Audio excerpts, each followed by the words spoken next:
नमस्कार। आज हम ना बाबा नीम करोरी से जुड़ी कुछ बहुत दिलचस्प बातें समझने की कोशिश करेंगे।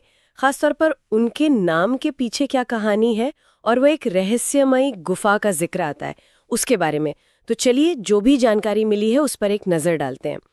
तो शुरुआत होती है उत्तर प्रदेश के फर्रुखाबाद जिले से। वहाँ से कोई 27 किलोमीटर दूर एक गांव बताया जाता है। इसी गांव में लक्ष्मण दास नाम के एक संत कहते हैं करीब 17 साल तक रहे थे और यहीं से मतलब बाबा नीम करोरी की कहानी का एक ज़रूरी हिस्सा जुड़ता है। और यहाँ एक थोड़ी हैरान करने वाली बात भी है। सुनने में आता है कि उन्होंने वहाँ हनुमान जी की साधना की और उसी दौरान अपने ही हाथों से एक गुफा खोदी। और मजे की बात ये कि कहते हैं नीम के पेड़ की पत्तियों से, मतलब पत्तियों से कोई गुफा कैसे खोद सकता है। ये थोड़ा अविश्वसनीय सा लगता है। हाँ, अविश्वसनीयता है। और यही बातें आप देखिए बाबा से जुड़ी जो मान्यताएं हैं उनको और गहरा बनाती हैं। जो जानकारी हमारे पास है उसमें ये भी जिक्र है कि इस गुफा को लेकर एक खास तरह की धारणा थी लोगों में। ऐसा माना जाता था कि बाबा जो हैं वो इसी गुफा के जरिए मतलब पलक झपकते ही विदेश चले जाते थे। विदेश? सच में? हाँ, वहां भक्तों को दर्शन देते और फिर फौरन इसी गुफा के रास्ते वापस भी आ जाते थे। अब ये तो काफी अलौकिक सी बात लगती है ना? हाँ, ये तो वाकई में बहुत रहस्यमयी बात है।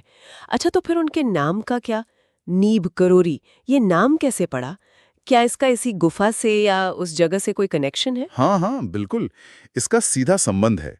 देखिए जानकारी ये कहती है कि उस इलाके की जो स्थानीय बोली है ना, उसमें नीम के पेड़ को नीब कहते हैं। नीब, अच्छा। हाँ, नीब।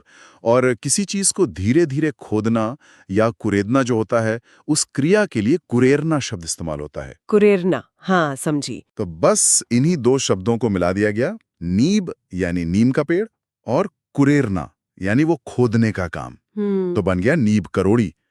कहते हैं कि गुफा खोदने का जो ये काम था ना, हम्म। इसी वजह से उनको ये नाम मिला। और ये भी पता चलता है कि कुछ लोग उन्हें नीम करोड़ी भी कहते हैं। हम्म। हो सकता है वो नीम का ही थोड़ा बदलावा रूप हो, हम्म। या शायद दोनों ही नाम चलते हों। अरे वाह! तो मतलब उनके नाम में ही उनकी साधना की जगह और उनका वो खास काम, वो गुफा खोदना, जी सब गुफा। कुछ छिपा है। नीब, करोही, नीम के पेड़ के पास गुफा का कुरेरना। ये तो सच में कमाल है कि एक नाम में इतनी गहरी बात छुपी हो सकती है। बिल्कुल बिल्कुल। तो एक तरह से देखें तो कहानी ये बनती है कि फर्रुखाबाद के पास उस गांव में नीब यानी नीम के पेड़ के पास गुफा खोदने यानी कुरेरना की वजह से ही हम्म। संत लक्ष्मण दास को बाबा नीब करोड़ी का नाम मिला। हम्म। और ये सारी बातें जैसे हमने कहा हमें मिले स्रोतों पर आधारित है। और वो गुफा जिसके बारे में इतनी बातें हैं कि बाबा ने खुद खोदी थी, क्या वो आज भी है?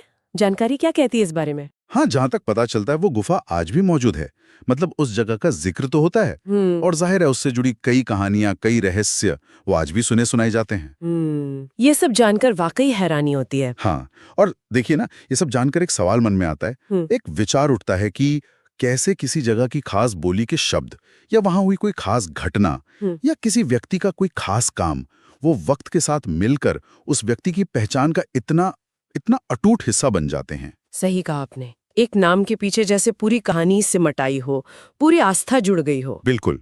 और यही शायद सोचने वाली बात है कि कैसे हमारी स्थानीय संस्कृति, हमारी भाषा और हमारे कर्म ये सब मिलकर किसी की एक स्थायी पहचान बना देते हैं। एक ऐसी पहचान जो फिर पीढ़ियों तक याद रखी जाती है।